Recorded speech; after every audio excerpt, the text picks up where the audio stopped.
రెండు తెలుగు రాష్ట్రాల్లో ప్రజలు పెట్రోల్ డీజిల్ కొరతతో ఇబ్బంది పడుతున్న నేపథ్యంలో ఇటు తెలంగాణ వ్యాప్తంగా కూడా కొరత కొనసాగుతోంది. నో స్టాక్ బోర్డులు కనిపిస్తున్నాయి. మరి ఉమ్మడి మహబూబ్నగర్ జిల్లా వ్యాప్తంగా 20% పెట్రోల్ బంకులు మూతపడ్డాయి. మరింత సమాచారం మా ప్రతినిధి బసవరాజు అందిస్తారు. బసవరాజు, 3-4 రోజులుగా జిల్లా వ్యాప్తంగా కూడా డీజిల్ మరియు పెట్రోల్కు కొరత ఏర్పడిందన్న వార్తలు పుకార్లుగా షికార్లై అదేవిధంగా పబ్లిక్ కూడా ఒక ప్యానిక్ సిచ్యువేషన్లోకి వెళ్ళిపోయిన పరిస్థితి మనకు కనిపిస్తుంది. సాధారణంగా 2-3 లీటర్లు కొనుక్కునే వినియోగదారులు కూడా ఇప్పుడు ట్యాంక్ ఫుల్ చేయించుకోవడంతో ఈ పరిస్థితి వస్తుందని చెప్పి ఇక్కడ డీలర్లు చెప్తున్నారు. అయితే నిజానికి వాస్తవాలు తెలుసుకునేందుకు మనం ప్రస్తుతం మహబూబ్నగర్ జిల్లా కేంద్రంలో పెట్రోల్ బంక్ దగ్గర ఉన్నాం. ఇక్కడ భారీగా పెట్రోల్ కోసం క్యూ లైన్లు ఉన్నాయి. అదేవిధంగా డీజిల్ ఇప్పటికే అయిపోయింది. ప్రతిరోజు కూడా ఇక్కడ 12,000 లీటర్ల పెట్రోల్ రావడం జరుగుతుంది. అయితే 12,000 లీటర్ల పెట్రోల్లో కేవలం అంటే రోజుకు 3-4 వేల లీటర్ల పెట్రోల్ మాత్రమే ఇక్కడ వినియోగదారులకు వినియోగించే అవకాశం ఉంది. కాకపోతే ప్రస్తుతం ఏదైతే ప్యానిక్ సిచ్యువేషన్ ఉందో దాంతో వచ్చిన ట్యాంక్ వచ్చినట్లుగానే అంటే కేవలం 24 గంటల లోపే 12,000 లీటర్ల పెట్రోల్ మొత్తం కూడా అయిపోతుందన్న పరిస్థితి ఇక్కడ కనిపిస్తుంది. ఇదే విధంగా డీజిల్ పరిస్థితి కూడా ఉంది. అయితే వాస్తవానికి చూసుకున్నట్లయితే మహబూబ్నగర్ జిల్లా సరిహద్దు ప్రాంతమైన కర్నూలు ప్రాంతంలో చాలా పెద్ద ఎత్తున అక్కడ ఆంధ్రప్రదేశ్లో డీజిల్ కొరత కారణంగా పెద్ద ఎత్తున ఏదైతే అలంపూర్ నియోజకవర్గంలోని పెట్రోల్ బంకుల పెద్ద తాకిడి ఏర్పడి మొత్తం డీజిల్ ఏదైతే ఏపీ వాళ్లకు చెందిన వాళ్ళు వచ్చి అక్కడ డీజిల్ కొనుగోలు చేయడంతో అక్కడ డీజిల్ కొరత తీవ్రంగా ఏర్పడింది. అయితే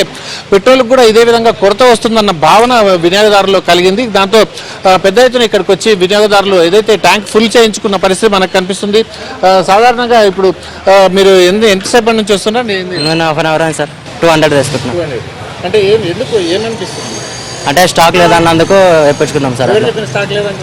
ఇట్లానే న్యూస్ వస్తుంది సార్. అట్లా అదే స్టాక్ లేదన్న పుకార్లు వినిపించడం ద్వారానే ఎక్కువ పెట్రోల్ కొట్టించుకుంటున్నాం అన్న పరిస్థితి ఇక్కడ కనిపిస్తుంది. ప్రస్తుతం మనం ఈ పెట్రోల్ బంక్ దగ్గర ఉన్నాం. పెట్రోల్ బంక్లో ఏదైతే పైనుంచి వచ్చే స్టాక్ ఎట్లాంటి ఇబ్బంది లేదని చెప్పి ఇక్కడ పెట్రోల్ బంక్ యాజమాన్యం చెప్తుంది.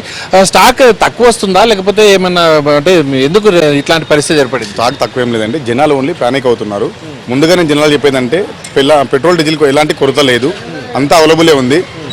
మొన్న సండే మాత్రం డిపో బంద్ ఉండడం వల్ల 1 డే స్టాక్ రావడం డిలే అయింది. కస్టమర్లు ఏమైపోయిందంటే పెట్రోల్ రావడం లేదని ఒకేసారి వచ్చి ట్యాంక్ ఫుల్ చేసుకోవడము, వాటర్ బాటిల్ క్యాన్లు నింపుకోవడము, ఫిల్ చేసుకోవడం వలన ఈ కొరకత అంతే. వాస్తవానికి మా దగ్గర 5,000 నుంచి 4,000 మధ్యలో పెట్రోల్ పోయేది డైలీ సేల్. మాకు నిన్న ఒకే రోజు మాకు 13 లీటర్లు సేల్ అయిపోయింది. సో జనాలు ఓన్లీ ప్యానిక్ అవుతున్నందు వల్ల ఈ ఇబ్బంది అంతే. వినియోగదారులకు కష్టంగా అందించాలనే ఉద్దేశంతో 24 అవర్స్ కూడా నడిపిస్తున్నాం.